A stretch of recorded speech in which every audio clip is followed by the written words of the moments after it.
thunder cracked so violently above the airport that the glass walls trembled. Elena Brooks looked up just as every departure screen flashed red. Delayed.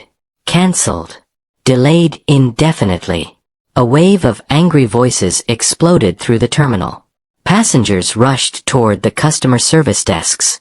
A businessman slammed his briefcase against the floor. A tired mother tried to calm two crying children while arguing with an airline employee who looked close to tears herself. Then another announcement echoed through the speakers. Attention, passengers. Flight 916 to Seoul has been delayed until further notice due to severe weather. Elena closed her eyes. Of course, she whispered. She had spent 3 months preparing for the medical conference in Seoul. It was supposed to be the beginning of something new, 11 days away from the hospital, away from the apartment she had once shared with her former fiancé, and away from the memories that still followed her everywhere. But now she was trapped in an airport with hundreds of exhausted strangers and no idea when she would leave. She tightened her grip on her carry-on and searched for a seat.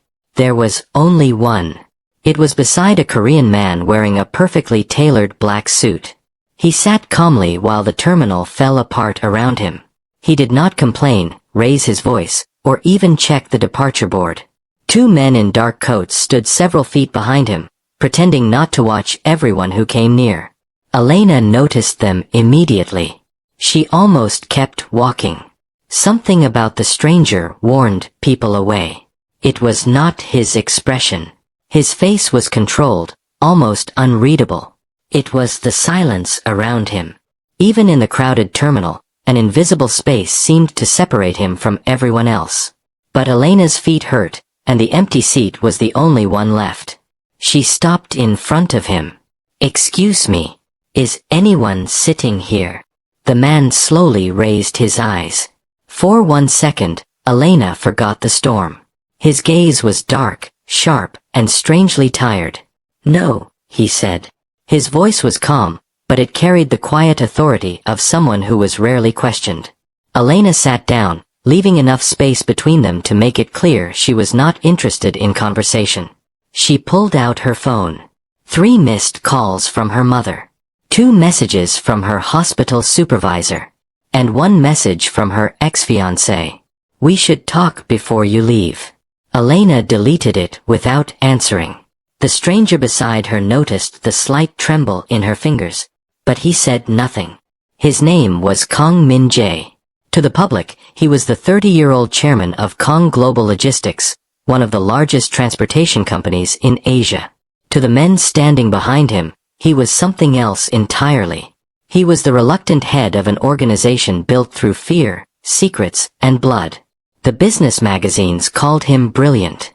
His enemies called him dangerous. But that night, stranded in the airport, Min-jae wanted to be neither. He only wanted silence. Then a frightened cry rose above the noise. My grandson needs me. Elena turned. An elderly woman stood near the airline desk, clutching a worn handbag against her chest.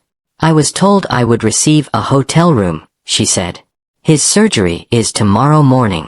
I promised him I would be there. The gate agent shook her head apologetically. I'm sorry, ma'am. We have no more hotel vouchers available. The woman's shoulders dropped. Elena watched her try to make a phone call, but the screen went black. The elderly woman stared at the dead phone. Then she sat down slowly and covered her face. Elena stood without thinking. Min-jae looked up as she walked away.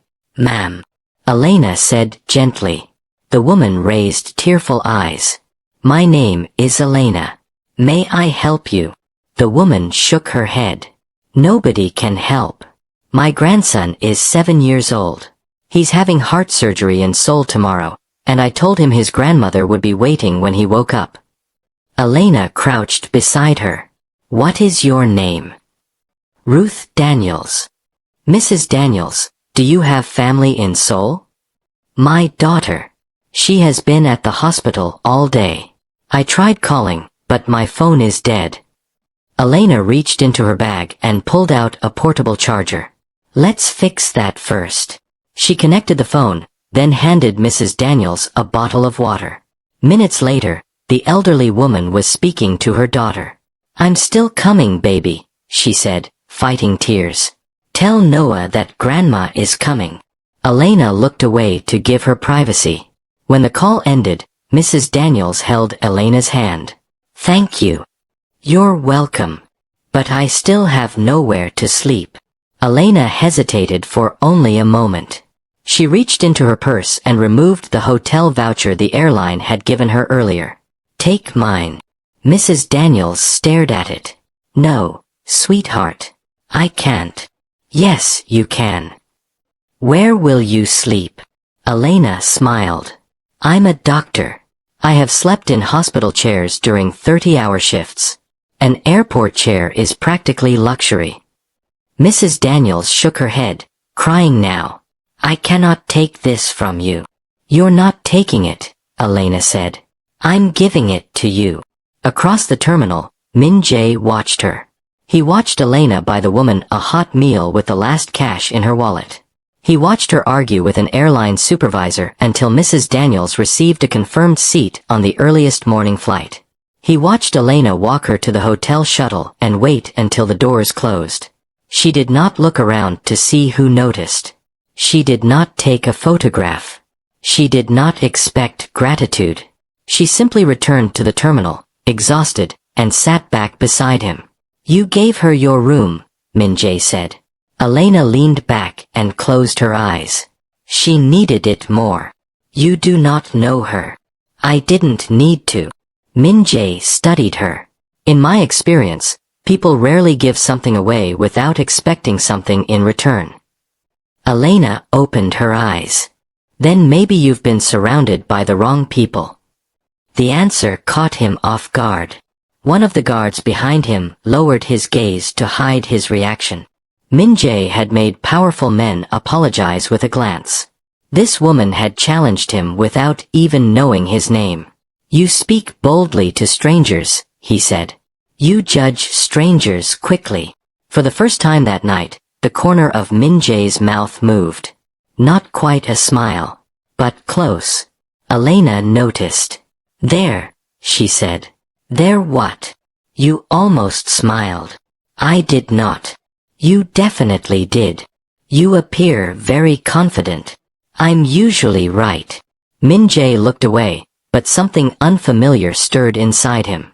He had spent years surrounded by beautiful women, ambitious executives, politicians, and people who measured every word before speaking to him.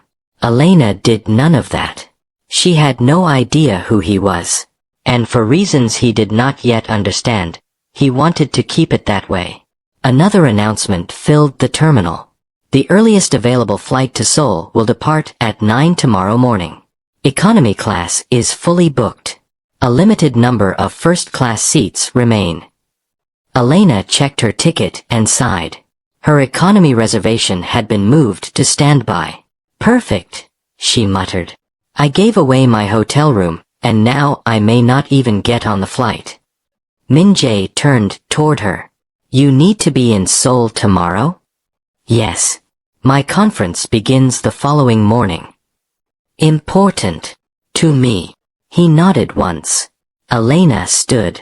"I'm going to find coffee before the last kiosk closes." As she walked away, Min-jae raised 2 fingers. His security chief, Park Dong-ho, stepped closer. "Yes, sir. Buy every remaining first-class seat on tomorrow's flight." Dong-ho paused. "All of them. All of them. And the woman?" Min-jae watched Elena standing in line at the coffee kiosk, rubbing her tired eyes. "Move her ticket to the seat beside mine." Dong-ho studied him carefully. "May I ask why?" "No." Dong-ho bowed his head. "Understood." Within 12 minutes, every remaining first-class seat had been purchased through one of Min-jae's companies. Within 20, Elena's name had been moved from the standby list to seat 2A. She would wake the next morning believing she had received a lucky upgrade. She would have no idea that the most feared man in Seoul had bought an entire section of an aircraft for one reason. He was not ready for their conversation to end. And if you are already wondering what Min-jae will do when Elena discovers the dangerous truth about him, subscribe now. like this video, and tell us in the comments. Would you trust a stranger who secretly bought every first-class seat just to sit beside you? Because the storm outside the airport was nothing compared to the one waiting for them in Seoul. Elena woke with her neck aching and her phone alarm vibrating against her chest. For several seconds, she forgot where she was. Then the airport lights, the crowded chairs, and the suitcase beneath her feet pulled everything back into focus. The storm had passed. Beyond the glass walls, the runway glowed beneath a pale gray morning sky. Passengers were already gathering near the gate when Elena hurried to the counter, expecting another apology. Instead, the gate agent scanned her boarding pass and smiled. "Ms. Brooks, your seat has been upgraded." Elena blinked. Upgraded to first class. Seat 2A. There must be a mistake. The woman checked the screen again. No mistake. Elena stared at the new boarding pass as if it might disappear. She looked around, half expecting someone to call her back, but the agent had already moved to the next passenger. 20 minutes later, Elena stepped into the first-class cabin and stopped. Almost every seat was empty. Only one passenger was already seated. Kang Min-jae looked up from the newspaper in his hands. Elena laughed in disbelief. "You again. Good morning." She checked her boarding pass, then looked at the number beside him. Seat 2A. He gestured calmly toward the window seat. "It appears the airline wants us to continue our argument." Elena placed her bag in the overhead compartment and sat down. "I still think you judged me too quickly. And I still think you speak too boldly to strangers. That means we have unfinished business." Min-jae folded his newspaper. "Apparently." Elena glanced around the nearly empty cabin. "Where is everyone? Perhaps they missed the flight." "All of them. It happens." She narrowed her eyes. "You don't sound surprised." Min-jae met her gaze without blinking. "I'm rarely surprised." Elena shook her head. "That answer somehow made you more suspicious." Behind them, Park Dong-ho sat 2 rows away with another security officer. He lowered his face behind a magazine, but Elena noticed him. "Aren't those the same men from last night?" Min-jae did not turn around. "They work for me." "What do you do that requires men like that?" "Transportation." Elena waited. "That's all. I move things from one place to another." She laughed softly.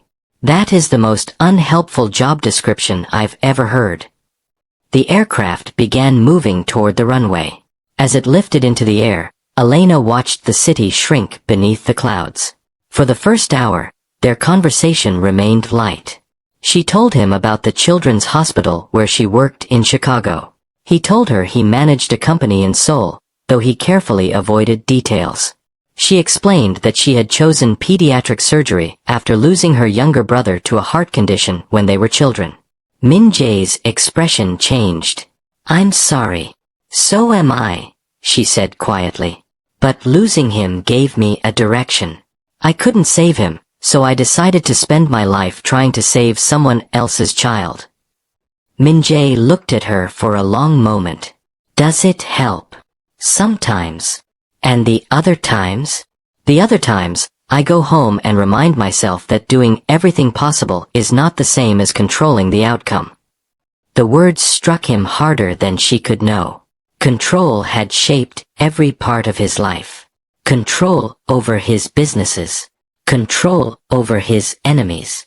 Control over the men who feared disappointing him. But death had never respected it. His father had bled out in the back seat of a car while Min-jae held pressure against the wound and ordered him to stay alive. His father had died anyway. Elena noticed the shadow crossing his face. "Who did you lose?"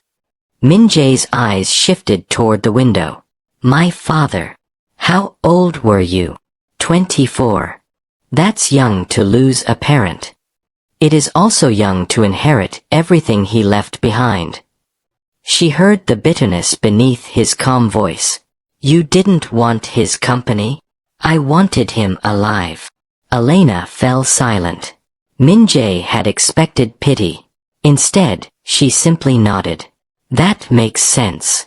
Something about her answer loosened the tightness in his chest. Most people told him his father would have been proud. They spoke of responsibility, legacy, and strength. Elena did not turn grief into a lesson. She allowed it to remain grief. A flight attendant arrived with breakfast. Elena looked at the carefully arranged food and smiled. I normally eat crackers from vending machines between surgeries. Then perhaps you should enjoy this. Are you always this serious? Yes. That sounds exhausting. It is efficient. Efficient people still laugh. I laughed last night. You almost smiled. There is a difference.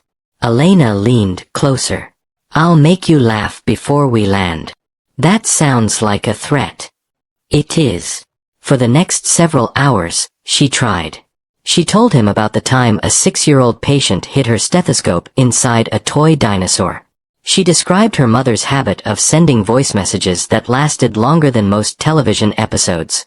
Min-jae resisted every attempt until Elena imitated an angry airline passenger demanding to speak directly to the storm. His laugh escaped before he could stop it. It was low, brief, and completely unguarded. Elena pointed at him triumphantly. There it is. Min-jae immediately composed himself. You exaggerated the man's voice. I improved it. 2 rows behind them, Dong-ho lowered his magazine and exchanged a stunned look with the younger guard. He had protected Min-jae for nearly 6 years. He had seen him face armed men without fear. He had seen him attend funerals without crying. He had never heard him laugh like that. Elena settled back into her seat. I knew you were human. You had doubts. Several. Their teasing faded into deeper conversation as the hours passed. Elena told him about her former fiancé, Marcus. At first, she had believed he was patient and supportive. Then the controlling questions began. Why was she working late? Who had called her? Why did she need to travel without him? Each apology sounded sincere until the next accusation came. The worst part, Elena said, staring at her hands, wasn't that he lied. It was that I kept helping him lie to me. I kept finding explanations because the truth would have required me to leave. What finally changed? He tried to stop me from accepting the invitation to this conference. He said if I got on the plane, our relationship was over. Min-jae's jaw tightened. And you chose the plane. I chose myself. Good. The force behind the word made her turn toward him. You sound personally offended. I dislike men who confuse love with ownership. Elena studied him. That is a very specific answer. Min-jae looked away. In my world, men make that mistake often. What world is that? He was silent long enough for her curiosity to sharpen. Then turbulence struck. The aircraft dropped suddenly. Elena gasped and grabbed Min-jae's hand. The lights flickered. A glass slid from the table and shattered on the floor. The plane shook again. Elena closed her eyes. I hate turbulence. You are safe. You cannot know that. The aircraft is designed for this. That is exactly what people say before something terrible happens. Min-jae tightened his hand around hers. Look at me. She opened her eyes. His voice remained calm. Breathe slowly. She followed his rhythm. In, out. The shaking gradually eased. Only then did Elena notice she was still holding his hand. She tried to pull away, embarrassed. Min-jae did not release her immediately. For one suspended moment, they simply looked at each other. Then he let go. Thank you, she whispered. You're welcome. Elena's cheeks warmed. If we had crashed, at least I would have died after proving I could make you laugh. You would have died very satisfied. Extremely. Min-jae smiled again, but this time the warmth did not disappear quickly. Hours later, Elena fell asleep with her head tilted toward the window. When the cabin temperature dropped, Min-jae quietly asked the flight attendant for a blanket and placed it over her himself. He watched her sleep for a moment longer than he should have. She looked peaceful, unaware, safe. For reasons he could not explain, that mattered to him. Dong-ho approached silently. "We land in 40 minutes. Min-jae nodded. "There is another matter." Dong-ho's expression had changed. "What happened?" "One of our surveillance teams intercepted communication from Chairman Kim's people." Min-jae's face hardened. "What communication?" "They know your arrival time. Change the route." "We already have." "And increase security at the airport." Dong-ho hesitated. "There may be someone inside our organization feeding them information." Min-jae looked at Elena. She shifted in her sleep, still wrapped in the blanket he had given her. "Make sure she leaves through a different exit." Dong-ho followed his gaze. "Sir, she is not part of this.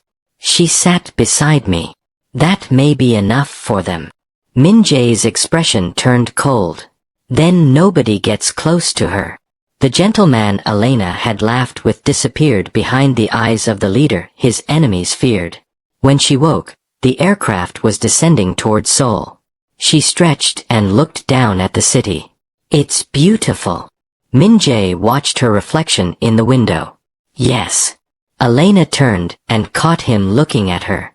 For the first time, he looked away. She smiled. Neither of them knew that armed men were already waiting outside the airport. Neither knew that someone Min-jae trusted had betrayed him. And neither understood that the moment they stepped out of the terminal, the fragile connection built above the clouds would be tested by blood. The plane touched the runway. Elena believed the dangerous part of the journey was over. It had not even begun. The aircraft had barely rolled to a stop before Min-jae's instincts began whispering that something was wrong. He had landed at Incheon Airport hundreds of times. Every arrival followed the same carefully rehearsed pattern. His security team received confirmation. The convoy pulled into position. The route was cleared. Nothing was ever left to chance. Today, something felt different. Park Dong-ho glanced at his phone, then toward two men waiting near the jet bridge. Their faces remained calm, but Min-jae noticed the tiny movement of Dong-ho's jaw. A signal. Danger. Elena stood and reached for her carry-on. "I guess this is where we finally learn each other's full names." He looked at her. "Kang Min-jae." She smiled. "Elena Brooks." "It was a pleasure meeting you, Dr. Brooks." She laughed. "So you already knew I was a doctor. You mentioned your conference." "I suppose I did." She extended her hand. "I'm glad we met." He took it. For one heartbeat, neither of them let go. "I hope your conference goes well." "And I hope," Elena replied softly, "you laugh more often." The corner of his mouth lifted. "I'll consider it." She walked ahead toward immigration, completely unaware that 4 members of Min-jae's security detail had quietly spread through the terminal around her. Not to watch him. To watch her. By the time they collected their luggage, rain had begun falling again. Nothing like the violent storm in America. Just a steady gray drizzle that blurred the glass doors leading outside. Black SUVs waited along the curb. Elena glanced toward them. Someone important must be arriving. Min-jae followed her gaze. Perhaps. Before she could answer. Crack. The sound ripped through the pickup area. Elena frowned. What was? Another shot exploded. Glass shattered. People screamed. Someone shouted in Korean. The terminal instantly dissolved into chaos. Down. Before Elena understood what was happening, a powerful arm wrapped around her shoulders. Min-jae pulled her against him. Another bullet slammed into a pillar only a few feet away. Concrete sprayed across the pavement. "Don't move," he ordered. His calm voice frightened her more than the gunfire. It wasn't panic. It was familiarity. He had done this before. Dong-ho's voice thundered across the terminal. Protect the chairman. 4 security officers surrounded them instantly. One fired toward a black sedan speeding away from the curb. Another shielded civilians behind luggage carts. Passengers scattered in every direction. Children cried. Suitcases rolled across the pavement. Elena's heartbeat pounded so loudly she could barely hear herself think. Min-jae. Stay behind me. But, please. It was the first time she had heard him say that word. Please. Another burst of gunfire echoed. Then, just as suddenly as it had begun, silence. The attackers disappeared into traffic. Within seconds, police sirens approached from every direction. Dong-ho opened the rear door of the armored SUV. Sir. Min-jae looked at Elena. Get in. You are not safe here. I don't even know what's happening. I'll explain. His eyes never left the surrounding buildings.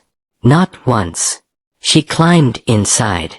The convoy accelerated away from the airport. For several minutes, nobody spoke. Elena stared through the tinted windows, trying to steady her breathing. Finally she turned toward him. Who are you? Min-jae remained silent. You said you owned a transportation company. I do. Transportation companies don't get shot at. No. They don't travel with armed security. No. They don't move like soldiers. No. Her voice broke. Then tell me the truth. He closed his eyes briefly. I will. The convoy drove through towering iron gates surrounded by stone walls. Security cameras rotated overhead. Armed guards opened the entrance without hesitation. The SUVs entered a sprawling estate overlooking Seoul. It looked less like a home and more like a fortress. Elena stepped out slowly. This is your house? It is. She looked toward the walls. The prison suits it better. His expression hardened. I deserve that. Inside, the mansion was elegant but strangely empty. No family photographs. No laughter. Only silence. A house built for power. Not happiness. Min-jae dismissed everyone except Dong-ho. Then he faced Elena. You asked who I am. Yes. My company is legitimate. She waited. But it is only one part of what I inherited. Inherited. My father died 6 years ago. I'm sorry. So was I. He looked directly into her eyes. When he died, I became head of an organization. What kind of organization? The kind your government calls organized crime. Elena froze. No. I wish I were lying. You. She stepped backward. You are a mafia leader. The room became unbearably quiet. Everything suddenly made sense. The security, the convoy, the gunfire, the way everyone obeyed him instantly, the calm during the attack. Every unanswered question finally found its answer. You lied to me. Yes. You sat beside me for 12 hours. Yes. And never thought I deserved the truth? I wanted one day. She stared at him. What? One day where someone spoke to me because they saw a man. His voice lowered. Not the name attached to him. Elena shook her head. You bought every first-class seat. Yes. So we could sit together. Yes. You planned all of this. I planned the flight. What about everything else? No. He took one careful step closer. Meeting you wasn't planned. Don't. He stopped immediately. I have spent years surrounded by people who wanted my influence, my wealth, or my protection. I wanted none of those. I know. Then why involve me? His answer came almost as a whisper. Because sitting beside you was the first peaceful thing that had happened to me in years. Tears gathered in Elena's eyes. Peace. Yes. I nearly died in your airport. So did I. And you speak about peace? He lowered his head. I am sorry. She laughed bitterly. You don't even understand. Help me. I just escaped one man who tried to control my life. Her voice shook. I promised myself I would never ignore another red flag. She pointed toward the armed guards outside. Do you know what I see? He remained silent. I see every red flag at once. Money, power, secrets, violence, fear. You are everything I promised myself I would never choose again. His face didn't change, because he knew she was right. I never wanted this life. But you have it. My father. I don't care. The words hit harder than any bullet. I don't care whether you chose it. She wiped away a tear. I care that innocent people are being shot because of it. He had no answer. She picked up her suitcase. I'm leaving. I'll have someone drive you. I don't want your cars. You cannot leave alone. Watch me. She walked toward the door. Min-jae didn't stop her. Dong-ho watched in disbelief. Sir. Min-jae raised one hand. No. But she's walking away. I know. We can convince her. No. Dong-ho frowned. Why? Because love that is forced. He watched Elena disappear beyond the gates. Isn't love. For several long minutes, nobody moved. Finally Dong-ho spoke quietly. What now? Min-jae looked toward the rain falling over the city. We protect her. Without telling her? Especially without telling her. Before Dong-ho could answer, another security officer hurried into the room. His face had lost all color. Sir. What is it? We found the leak. Min-jae turned. The airport attack. The officer swallowed. Was arranged by someone inside our own organization. The room went completely still. Who? The officer hesitated. It was Vice Chairman Choi. Min-jae stared at him. Impossible. He sold your arrival schedule 3 days ago. Dong-ho cursed under his breath. He has been with your family for 15 years. The officer nodded. He accepted payment from Chairman Beck's syndicate. Min-jae slowly removed his watch and placed it on the table. Whenever he did that, everyone knew something serious was about to happen. Find him. Yes, sir. Alive. Dong-ho looked surprised. No revenge. Min-jae's voice became dangerously calm. No. You want answers. I want the truth. He looked toward the gate Elena had just walked through. Then he spoke words that surprised every man in the room. And I want this war to end. No one answered. Because for the first time since becoming the head of the organization, Kang Min-jae was no longer thinking about defeating his enemies. He was thinking about becoming a man worthy of the woman who had just walked away from him forever. If that meant tearing down the empire he had inherited, then perhaps that was exactly where his real fight would begin. And Elena had no idea that the biggest secret about her own family was only hours away from changing everything she believed about the man she had sworn never to see again. Elena made it all the way back to Incheon Airport before the weight in her chest finally became too much to ignore.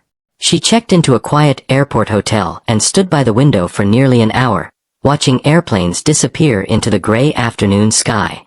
Her flight back to Chicago would leave the next morning. She should have felt relieved. Instead, she felt confused. She had done exactly what she promised herself after ending her engagement with Marcus. Walk away from danger.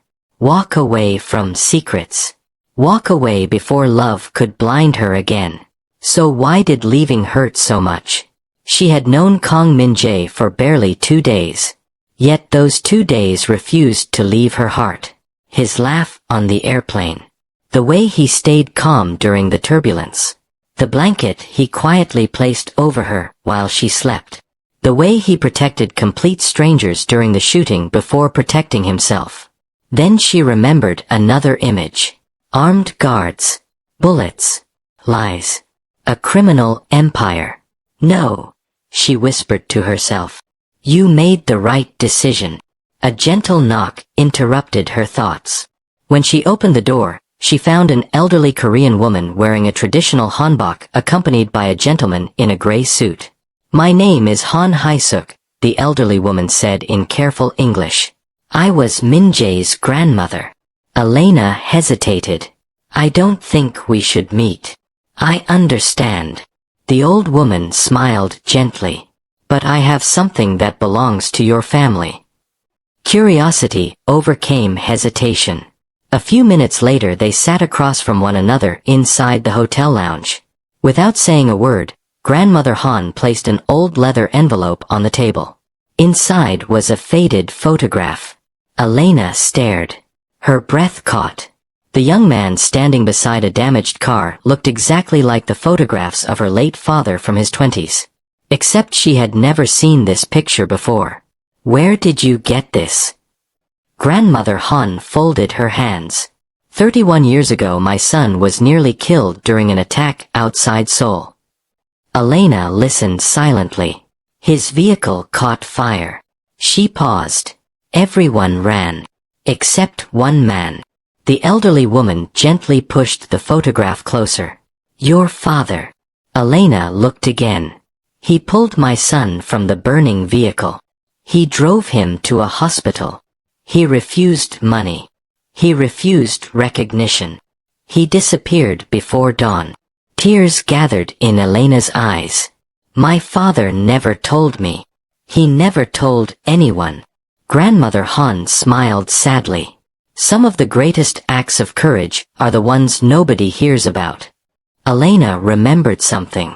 Her father often spoke about spending several years working in Korea before she was born. Whenever she asked questions, he simply smiled and changed the subject. She never imagined this was why. Does Min-jae know? He learned only this morning. Elena looked down at the photograph. So everything between us. It had nothing to do with your father. Grandmother Han answered immediately. He bought those first-class seats before he knew your family name. The old woman leaned forward. That is why I came. I did not want gratitude to be mistaken for love. Elena remained silent. Grandmother Han continued. My grandson has lived in darkness for many years. I have prayed every night that one person would remind him he was still capable of becoming a good man. I believe that person is you. I'm not sure that's enough. No. The old woman nodded. It isn't. He must still choose who he wants to become. And has he? The gentleman beside Grandmother Han finally spoke. This morning he announced the dissolution of every illegal operation connected to our family. Elena looked up sharply. What? He has ordered every legitimate business to be placed under independent management. He has opened negotiations with government authorities. He has frozen every criminal operation. He has accepted responsibility for everything that follows. Elena could hardly believe what she was hearing. For me. Grandmother Han slowly shook her head. No. For himself. You simply reminded him that another life was possible. Across the city, that new life was already demanding a terrible price. Inside the headquarters of the organization, several senior leaders stood around the conference table shouting over one another. You are destroying everything your father built. You are surrendering. Our enemies will kill us. Min-jae listened until the room fell silent. Then he stood. My father built this organization to keep his family alive. His voice remained calm. I will honor him by making sure no more families lose fathers because of it. One man slammed his fist on the table. This is weakness. No. Min-jae replied. It is courage. The doors suddenly burst open. Dong-ho rushed inside. "Sir, what happened?" "We found Vice Chairman Choi. And he confessed." Everyone in the room became silent. "He admitted selling your travel schedule. He also admitted ordering the airport assassination." Min-jae's expression remained unreadable. "Bring him in." Minutes later Choi entered under armed guard. The older man looked exhausted. "I served your father for 20 years. You betrayed him. I betrayed the empire. Not your father." "Why?" Choi lowered his head. "Because I buried my own son because of this life." The room froze. "I realized too late that no amount of money replaces a child. So I decided to destroy the organization before it destroyed another generation." One executive shouted angrily. "You're lying." Choi ignored him. "I accepted money from Chairman Beck. I wanted the empire to collapse." Min-jae looked at the man for a long time. Then he surprised everyone. "Release him." The guards looked confused. "Sir, I said release him. But he betrayed you. He has already been carrying his punishment." Choi looked up in disbelief. "You aren't going to kill me?" "No." Min-jae answered quietly. "If I truly intend to end this cycle, it has to end today." Several weeks passed. The headlines across South Korea shocked the country. Kang Global cooperates with authorities. Major organized crime network dismantled. Billionaire chairman announces historic reforms. Some people called Min-jae a fool. Others called him a traitor. His enemies believed he had become weak. Only Dong-ho knew the truth. His chairman had never been stronger. The transition came with enormous sacrifice. Illegal businesses were shut down. Victims received compensation. Employees were offered legitimate jobs. Properties connected to criminal activities were surrendered. Many old allies walked away. Some became enemies. Then tragedy struck. One evening Dong-ho was ambushed while protecting evidence against Chairman Beck. He survived long enough for Min-jae to reach the hospital. "I'm sorry, sir," Dong-ho whispered weakly. "I couldn't stay longer." Min-jae gripped his old friend's hand. "You stayed long enough. You taught me loyalty." Dong-ho smiled faintly. "No. You taught yourself." He closed his eyes one final time. Min-jae remained beside the bed long after every monitor had fallen silent. He did not seek revenge.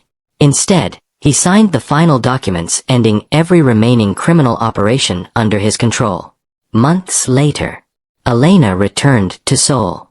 Not for Min-jae. For the opening of the Brooks Children's Heart Foundation, created in memory of her father. Every donation had been carefully investigated. Every dollar came only from legitimate businesses. No exceptions. As the ceremony ended, Elena quietly slipped away for fresh air. She wandered toward the harbor. Then she stopped. Across the street, a familiar figure crouched beside a group of stray cats. Min-jae smiled as the smallest kitten climbed into his lap. He looked completely different. No convoy. No bodyguards. No expensive watch. Just jeans, a simple sweater, and a paper bag filled with fish. He looked up and saw her. For a second, neither moved. Then both laughed softly. "I guess you finally learned to smile," Elena said. "I've been practicing." "And the security team?" "They insisted on following me." He glanced toward a nearby cafe. "They're pretending to drink coffee." Elena laughed again. "I can see two of them reading the same newspaper upside down." "They're improving." They walked together through the park for nearly an hour. No discussions about the past. No arguments. Just two people discovering each other again. Finally Min-jae stopped beneath a row of cherry blossom trees. "I owe you something." "You don't owe me anything." "I do." He reached into his pocket. Instead of a ring, he removed the folded first-class boarding pass from the flight where they first met. I've carried this every day. Elena smiled through tears. So have I. She removed her own boarding pass from her purse. They laughed. You kept yours. I couldn't throw away the day my life changed. Min-jae took a slow breath. The night we met, I thought money could solve every problem. I believed buying every first-class seat would give me more time. It did. He looked directly into her eyes. But time alone doesn't make someone worthy of love. I had to become someone worthy of sitting beside you. He slowly knelt. This time he held out a small velvet box. Not because he wanted to impress her. Because he wanted to make one honest promise. Elena Brooks. I cannot erase the life I inherited. I cannot change the mistakes I made. But I can choose who I become every day from this moment forward. I choose kindness. I choose honesty. I choose peace.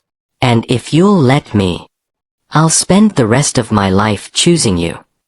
Elena's tears spilled freely. She remembered the frightened stranger she had met in the middle of a storm. The lonely man who hid behind silence. The leader who chose forgiveness instead of revenge. The son who finally honored his father by ending generations of violence. She nodded before she could even speak. Yes. I'll choose you too. As he slipped the ring onto her finger, applause broke out around them. She turned in surprise. Mrs. Ruth Daniels stood there with her grandson Noah, healthy and smiling. Doctors from Elena's conference were there. Grandmother Han stood proudly beside them. Even several former members of Min-jae's security team applauded openly. Dong-ho's photograph rested quietly beside a bouquet of white lilies, reminding everyone of the sacrifice that had made this peaceful day possible. Months later, travelers passing through Incheon Airport occasionally noticed a framed photograph inside the Brooks Kang Children's Foundation. Beneath them was a simple inscription. Sometimes the greatest journeys begin with a delayed flight, a single act of kindness, and the courage to become the person someone else already believed you could be. If this story touched your heart, don't forget to like this video, subscribe to the channel, and leave a comment below telling us your favorite moment. And most importantly, answer this question. If you were Elena, would you have given Min-jae a second chance after discovering the truth? Until the next story, remember that real love isn't measured by what someone can buy. It's measured by what they're willing to change to protect the people they love.